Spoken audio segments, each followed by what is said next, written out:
Have some cool sports memorabilia? Well, let's check in with Brandon Steiner, CEO of CollectibleXChange, to figure out what's it worth. Thanks to RomanoCars.com.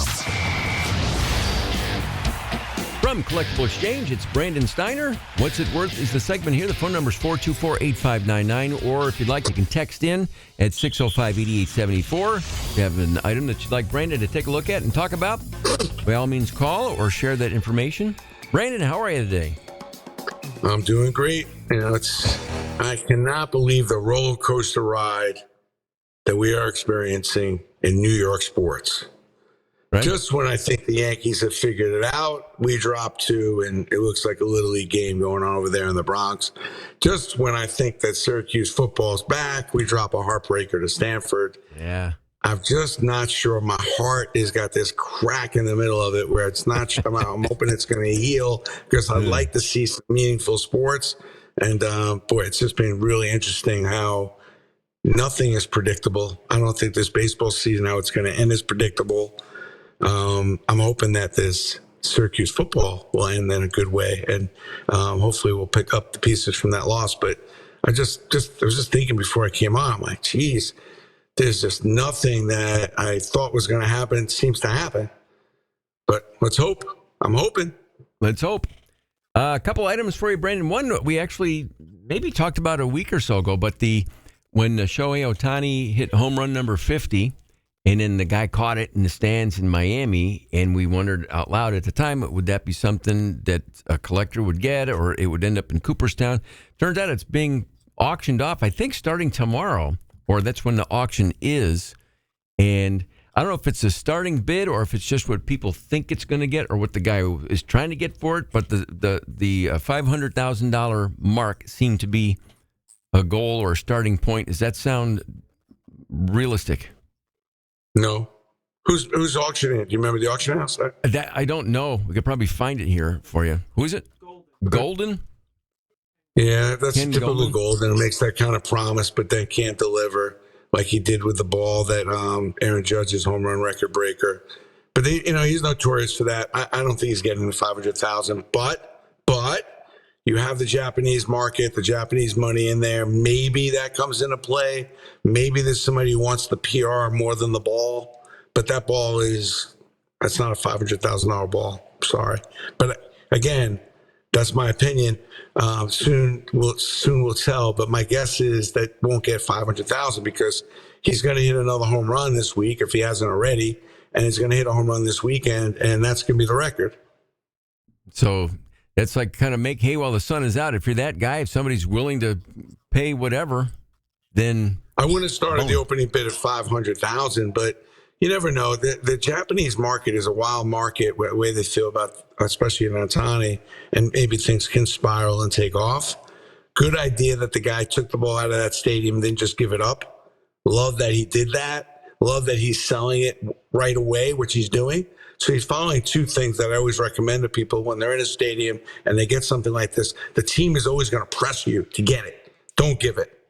Get it authenticated, which it seemed like he did. Good. He's selling it right away. Good. I think you got to sell it right away while emotions are running high, while you can get the hype in the media. Because remember, there are a lot of people that will bid on this ball that don't really want the ball, but they want the attention, the hype, the PR. There's a lot of value to that. So I like that. I don't like the auction platform anymore. I think there's too many auctions, and I don't know if this ball is going to get the $500,000 or not. My guess is it doesn't. I would have had Ohtani sign 500 balls, and would have charged $1,000 a ball, and one of them is going to be this ball, and now you get your $500,000. And to sign 1,000 balls is 2 hours of work. Now you're building up your brand. Maybe some of that goes to a charity. Maybe he signs 2,000 balls at 1,000. I got one in 2,000 chance of getting the ball. Now you got 2,000 times 1,000. That's pretty damn good. And by the way, he'd probably get it. People would probably buy that ball because he hasn't signed a lot of autographs. That's a better play. Half the money going to some charity that's really needed right now, and when to pocket some of the money, which doesn't really need the money. That would have been exciting to make him, because we really don't know what kind of person Ohtani is. If anybody out there does, please tell me. I don't know. Have you seen him? I haven't seen many interviews, not much. This would have been a good message to say, hey, I'm in America. I'm playing here, completely making a ton of money. I want to help a charity in America do something really good that transfers and transcends a message. That would have been a better play. They didn't come to me and ask me, but that's what I would have done. Sit down for 4 or 5 hours and sign some balls and then do a raffle with the money going, a lot of it going to charity is a no-brainer. Cool. This one from text, again, Shohei Ohtani, and they just say, could you show this to Brandon? And it's from Dodger Stadium. And apparently, it looks like the Dodgers are selling dirt that Shohei Ohtani stood on. So here's this is dirt from around home plate for this season, and the Dodgers are selling it for $149. You get a little dirt in there. I'll hold it up to the camera. There's I can see it. There's the dirt. Listen, I can't comment on this anywhere negatively because I've sold over $60 million of dirt, and I had a partnership with the Dodgers, and I turned them on to selling dirt. And I've sold a lot of dirt. It's a dirty business, and you gotta love the cost of goods on that product. Like, that dirt is not expensive, but people like the dirt. I go online, I look at dirt sales of stuff that I've created over the last 20 years, and I don't sell dirt anymore, but I just sell the dome at Carrier Dome. I'm selling the Ohio State grass and soon the Michigan State grass. Grass, dirt, it's all the same. But it doesn't surprise me. People like that. It's kind of like a good luck charm. It seems like getting the dirt where some great players have walked on it. And I know when I go on a field, I always grab a little dirt, kind of, and to remember that I was there. So it doesn't surprise me. I bet you they sell a good amount of it. See, also from text. Let me see here. This is from an event, and it seemed to happen more years ago because I played in a couple of these. It was a charity basketball game, and I played in one 30 plus years ago against Buffalo Bills. It was in Auburn, not far from us here in Syracuse. And at the time, there was guys like Steve Tasker was on that team. Andre Reed was on that charity basketball team. Jeff Wright, I think, was a nose tackle. He was on that team. This one is from a game that happened. I'll show you the program. It was the New York Giants against the teachers at Phoenix High School locally, and there's when it happened and where it happened. And then if you go to the players who were there, Otis Anderson, Lawrence Taylor, Carl Banks. There's like Dave Jennings was there, Butch Wolfuck was there, Joe Morris. Yep. And so that's another page of it here. There are some of the signatures that this person got. I'm familiar with it because back in the day, each of the NFL teams would have a former basketball team, and they kind of do a little bit of some barnstorming, and they'd make some money. This is like in the mid 80s, 90s. Then they kind of stopped the players from doing that, but that was a big deal. They'd do it for charity, or they'd make a few bucks. So that's pretty cool. How many autographs are on that? It looks like there's 4 or 5. I see Jim Burt is on there, who was on that team. Lawrence Taylor, Joe Morris, right. So Carl Banks. The ones that I see are those 3. Jeff Hostetler was Lawrence Taylor on there? Yeah. Did Lawrence sign it?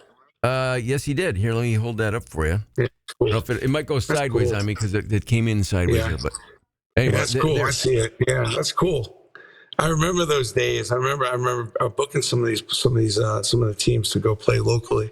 I wish they would allow that to still happen. It's fun to see the football players play basketball, the basketball players play football, that kind of stuff. I love even now you see a lot of players will play a charity softball game. Love that. But that's probably worth maybe that's worth $150, mainly because the Lawrence autograph is pretty valuable. It's a moment of time, and it's kind of cool. But that kind of barnstorming is over. It doesn't happen anymore. But you probably get about $150 for that. And you're right, because we used to go to those games. Not only was I able to play in a couple like that, but when I was a kid, when the Syracuse Chiefs at the time were a part of the Yankees farm system, the Yankees would come and play a game against the Syracuse Chiefs once a year. And when I was in Little League, that was a thing. We'd all go. We'd get tickets to that game. So you'd see all those Yankee guys playing locally at the stadium. Yeah. And back in the day, they were real generous with the autographs. And that's how, a small-town guy would be able to get an autograph of guys like that. Love that. That's how so many small towns have Babe Ruth. Some of those autographs when they were barnstorming, it was unbelievable. And I miss that stuff. it's a shame. That's the fun, getting into these smaller towns and doing that kind of thing and giving people access. I wish that would happen more. I see more and more autograph shows, at least, like what you guys do, what ESPN does with the wrestlers. You see more small towns putting together these little sports fests, which I think is really good, and at least gives you some opportunity in some of the small towns for the kids to meet players and stuff. 424-8599, the number to ring up here if you want to talk to Brandon Steiner from Collectible Exchange, or text in your item here at 605-8874. We were talking about this earlier, Brandon, but end of an era in Oakland for the Oakland A's. Final game is today. Their last night game was last night. And then there's already guys, ripping bleachers out of the stadium and running down the sidewalk with them and getting chased down by security and cops or whatever. But is it for fans of, in this case, Oakland, but any team, when that happens, it's the last game at a stadium, yes, and you can get a chunk of it. Is that, what are the rules? Like, well, the rules are not that you're not supposed to steal. I'm not trying to get biblical here, but don't steal. But usually teams have security to make sure that kind of stuff doesn't happen. The reality is, the real question is what's going to happen with that ballpark? Because not all ballparks, because the team left, necessarily is going to get taken down. We saw that in Detroit. It took a long time for them to take that stadium down. So they may not take that down right away. But the real key is who owns that stadium? I think it's the city. So the team doesn't own it. And that's where there's a little bit of a gap. Like the team needs to put the security in there, but it's not their stadium. They probably don't care as much. So do you have the right security to stop that from happening? And then the question is, when are they going to tear that stadium down? Because listen, that team's been there a long time, a lot of great memories, a lot of great moments, and selling those seats and the signs and even the grass and the dirt from that is all sellable, particularly to Oakland A's fans. If you're a big Oakland A's fan, which I'm sure there are plenty of them in that area. So you got to have a game plan. And most teams don't, particularly when you don't own the actual stadium and you don't care about what's going to happen afterwards. When I tell teams, when they have a stadium like that's been around forever, even though you move into a new stadium, the respect for that stadium and letting that, whether it's taken down, taken apart, whatever, it needs to be shown to fans to say that that experience you've had the last 50 years is worth investing in. And showing respect, even though you're moving on to the next thing, show respect for what just happened over the last 50 years by giving your fan base an opportunity to get a piece of it. That's what I'm selling these days when I walk into stadiums that are going to be involved with taking it down. And it's amazing how many teams just don't care. They're just moving on. But teams that care about their brands care. Apparently a soccer team is moving into that stadium. So they're not ready to pull it. They're not ready to pull it apart so quickly, which I get. But there's still some things you can still take away from that stadium. Certainly in the clubhouse, the locker room, some signage that's not going to be Oakland A's signage. All that stuff can get auctioned off and sold and replaced with the new soccer. From text here, it is 605-8874, and there's no picture yet. Hopefully they'll send one along, but it's a football that has Donovan McNabb, Don McPherson, and Marvin Graves on signatures on that football for Syracuse fans. What might something like that be worth? And I can't tell. They don't say if it's a game ball, a game-used ball, a practice ball, or anything like that, but they have a football with those three signatures on it. God, I was trying to think first, is there another great Syracuse quarterback? Those are certainly three of the great ones. Like, is there another great quarterback that should be on there? Maybe Hurley. Whoop. Fire in a hole. Is another great quarterback that should go on there? Maybe Hurley, but that's a nice ball. I mean, those are three of the great quarterbacks without a doubt. And it's about $250 ball. Assume it's on a football. Yeah. Also from text, and this is the second time this happened. I think earlier in the year we had a local guy who had been at Yankee Stadium and caught a foul ball from text. A fairly recent game, an Aaron Judge foul ball at Yankee Stadium that his son caught. How does that work out? Difficult to authenticate. One of my big knocks, and I always wanted to put this in play when I was doing a lot of the team collectibles, is that I'd love to have an authentication station, and I like to pre-mark all the balls that go in a game. So anytime you went to an MLB game, I would pre-mark it. So this way you had a foul ball, you know what it was used. At least you had an idea that was actually used in a game. And then you just had to go immediately. As soon as you got the foul ball, you would immediately be able to go to get it authenticated at a couple areas in the stadium, because some of these people take these foul balls really seriously, as they should. I mean, I like to think it had something to do with getting that started, but the teams haven't done that. It would be a little bit of work. It'd be an investment, but somebody would pay $25 to get it authenticated. So now you got a real ball that's authenticated. So it's really tough to authenticate that ball and know.